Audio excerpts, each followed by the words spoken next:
엘리자베스는 시기심 어린 눈으로 에스파냐의 펠리페 2세를 바라봤습니다.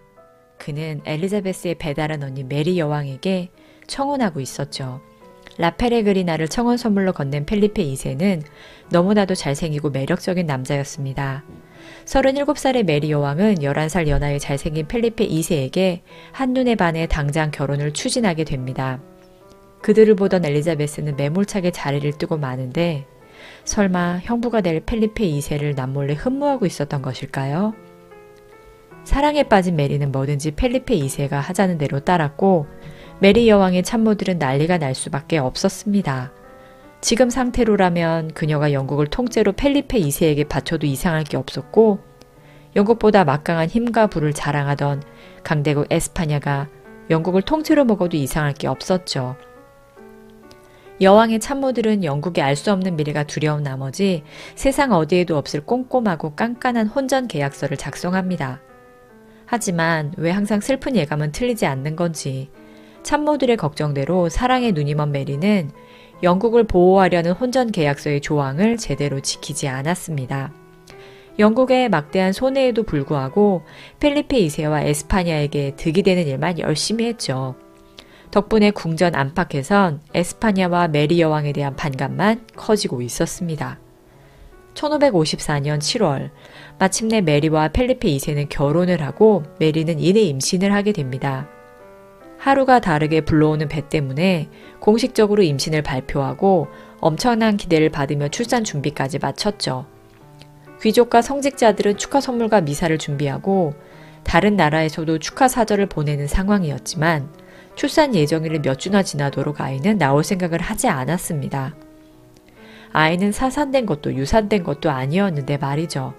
네, 상상 임신을 한 것이었습니다. 2번이나 거듭된 상상 임신 그리고 영국에 머물기를 싫어했던 남편 펠리페 2세의 부재로 메리는 우울증에 걸리고 맙니다. 가톨릭을 믿었던 메리는 이 무렵부터 개신교를 화형시키고 찢어 죽이고 고문하는 피해 메리로 변모해 폭주합니다.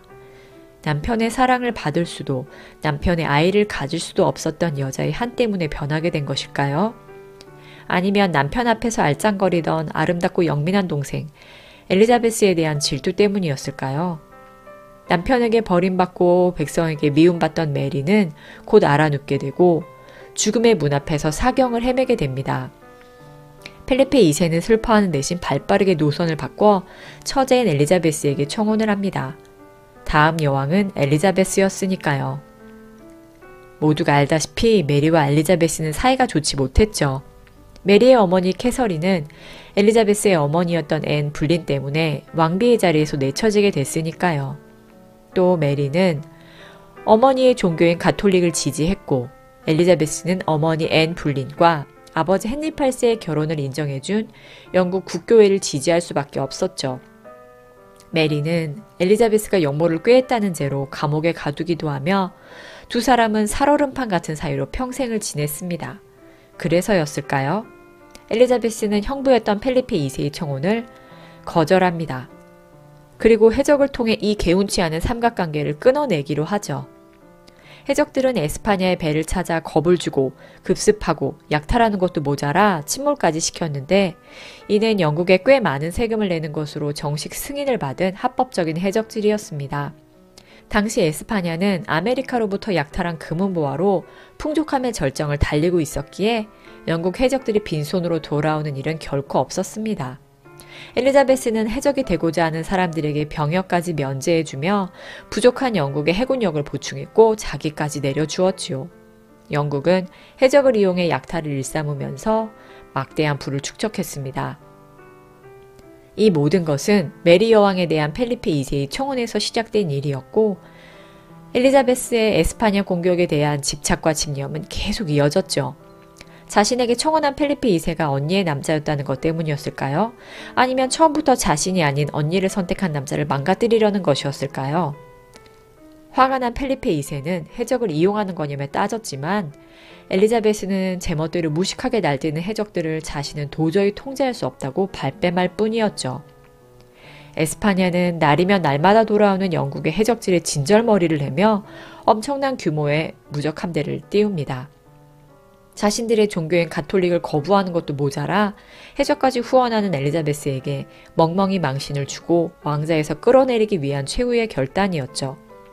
펠리페 2세는 자신의 청혼을 거절한 엘리자베스가 통안의 눈물을 흘리며 무릎 꿇는 장면을 상상했을지도 모릅니다. 하지만 이 전쟁이 지는 해 에스파냐와 떠오르는 해 영국의 세대 교체를 알리는 서막이 될 줄은 펠리페 자신도 몰랐습니다. 최강국 에스파냐의 무적 함대는 영국에게 대패하고 이 일을 계기로 영국은 대영제국으로서의 한 발을 내딛습니다. 사실 엘리자베스는 열병 같은 사랑에 빠졌었습니다. 펠리페 2세가 배다른 언니 메리에게 청혼하던 날 언니처럼 엘리자베스도 한눈에 반해버렸죠. 펠리페 2세가 아니라 그가 가지고 온 진주 라페레그리나에게 말이죠. 라페레그리나는 오랫동안 여러 나라를 돌아다니며 여러 사람의 손을 거쳤기에 나그네라는 이름이 붙여졌습니다. 16세기 파나마 해안가에서 이 진주를 발견한 노예는 에스파냐 식민지 관리자에게 바쳐 자유의 몸이 됐고 진주는 곧 에스파냐 국왕 펠리페 2세에게 바쳐졌죠. 그리고 메리 여왕의 소유가 된 상태였습니다.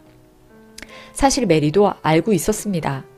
펠리페 2세가 자신에게 청혼한 것은 단지 에스파냐의 권력을 강화하기 위한 결혼이며 자신은 펠리페 2세에게, 펠리페 2세는 엘리자베스에게, 엘리자베스는 라페레그리나에게 빠진 삼각관계라는 것을 말이죠. 자신이 죽은 뒤 엘리자베스가 라페레그리나를 물려받는 게 끔찍이도 싫었던 메리는 이 진주만큼은 반드시 펠리페 2세에게 돌려주라는 유언을 남깁니다. 펠리페 2세는 라페레그리나를 가져가는 실수를 범했고 그 실수는 에스파냐를 침몰시키는 결과를 가져왔습니다. 엘리자베스는 펠리페 2세가 라페레그리나를 가져간 후 해적을 호출해 에스파냐의 진주란 진주는 모조리 긁어 가져오라는 명을 내렸습니다.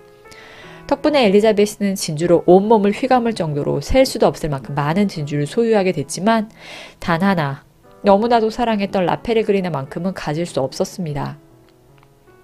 엘리자베스의 입장에서는 너무나도 원통한 일이었지만 라페레그리나를 갖기 위해 쏟아부은 노력은 몇 배가 되어 라페레그리나를 제외한 그 모든 것을 엘리자베스에게 안겨주었지요. 에스파냐 무적 함대를 물리쳐 해상권을 장악하고 동인도 회사를 통해 영국의 상업과 경제를 발전시킨 것은 물론 세계 정복의 꿈을 펼치게 된 엘리자베스의 업적은 라페레그리나에 대한 열렬한 사랑 덕분 아니었을까요?